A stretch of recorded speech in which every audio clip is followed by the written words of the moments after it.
மக்களே, சிவகார்த்திகேயன் நம்ம பார்க்க போற பராசக்தி ஆடியோ லான்ச்சுக்கு கெத்தா ரெடியாகலாம் நினைச்சேங்க. ஆனா இப்பதான் பனியனோடய இருக்கேன். நீங்க கவலைப்படாதீங்க, குளிக்காம உடனே கெத்தா கிளம்பி வரேன்.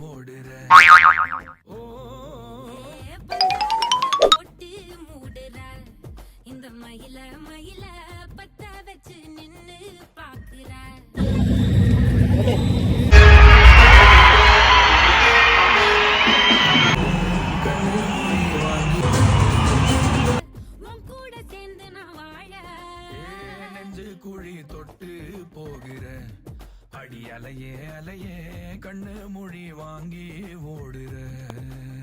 மகளே, ஒரு வேளை வீட்டுக்கு வந்துட்டேன், செம்ம டயர்டாகி வந்துட்டேன். கடைசி சிவகார்த்திகேயன் நான் பேசுகிறத பார்க்கவே இல்லை. நாங்கள் தண்ணி கூட கொடுக்கல மகளே. ஓவராக பிபி ஏறி நான் வீட்டுக்கே வந்துட்டேன். நான் முடிஞ்ச கிளிப்ஸ் ஆட் பண்ணியிருக்கேன். நான் சொல்கிறேன், சேனலை சப்ஸ்கிரைப் பண்ண மாதிரி. ஸோ அடுத்தடுத்து காமெடி கண்டென்ட் வந்துகிட்டே இருக்கும். நெக்ஸ்ட் வீடியோவில் பார்க்கலாம்.